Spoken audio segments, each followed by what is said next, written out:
Vážení obchodní partneri vinárstva Miroslav Dudo, tí minulí, súčasní aj tí budúci. Možno si kladete otázku, že čo mám z toho, keď pôjdem do vinárstva Miroslav Dudo, a my by sme vám to ráda oživili, aby ste teda mali dušu na míste, že čo všetko získate. Poprvé získate informácie o modre hlavné meste vína. Získate informácie o prapredkovi Mirka Duda, majiteľa vinárstva. A získate prehľad aj o tom, že čo všetko sa tu ve vinárstve robí. A tak poďte sa s nama spoločne do vinárstva kúknúť. Vstúpte. Tu máme malú predajničku, kde sa nachádza finálny produkt. To znamená vínko. Velice fajnové, kvalitné vínko z vinárstva Miroslav Dudo. 18 vín, niektoré sú tradičné, niektoré sú suché, niektoré polosuché. Dve značkové vína, to je naše Kivé a môže byť. Okrem toho pestuje aj novošľachtencov, to znamená od pani Pospíšilovej odrody, ktoré vyšľachtila. Jedna z nich je Dunaj a dve ďalšie sú Devín a Rudava. Tež zaujímavé, ale nebránime sa ani bublinkám, sítené, perlivé, muškát Otonel a modranské kráľovské metoda Klasik. Každý si tu donde na svoje, každý si vybere svoje vínečko. Víno sa dostáva do fľaš takýmto zázračným spôsobom.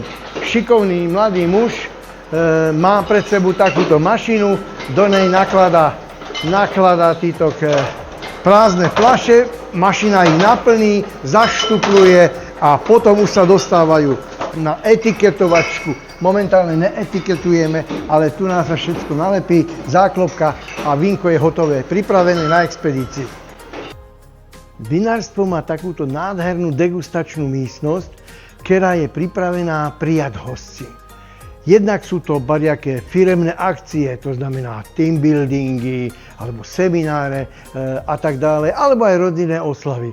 Všetko sa to tu zmestí. Keď príjmete pozvání na nejakú akciu aj s jídlem, môžete okoštovať napríklad frkaculovú polevku, vynikajúcu pečenú kačicu z lokšáma alebo koláčik Gabika. Dá sa tu dotáhnuť aj folklór. Folklórna skupina má také pásmo, kde s harmonikárem a básničkami a pesničkami hovorí o ťažkých robotách ve Vinohrade a v pivnice. No a čo sa tu ešte dá? Bariaké súťaže. Napríklad súťaž v tahaní vína s heverem, alebo silácky debižón, ale slepé senzorické hodnocenie vína a tak ďalej a tak ďalej. Všetko vám nebudem prezrázať, dozvíte sa to, keď zavoláte, napíšete, namailujete do nášho vinárstva.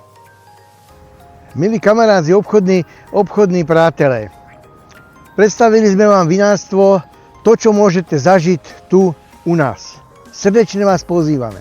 Ale keď sa náhodou niekedy stane, že nebudete môcť dojsť vy, kľudne vycestujeme aj my z nášho vinárstva. Dondeme vám urobiť stolíkovú degustáciu, alebo rídzenú degustáciu, alebo aj do nejakej reštaurácie snúbený jídla s vínem. Sme na to prichystaní. Robota v Dudovej pivnice zodpovedná je pre velice. Je pestrá, veselá a seriózna. Založená je na kvalite hrozna. Víme ho robiť. Aj nás baví. Donzite, uvidíte a na zdraví.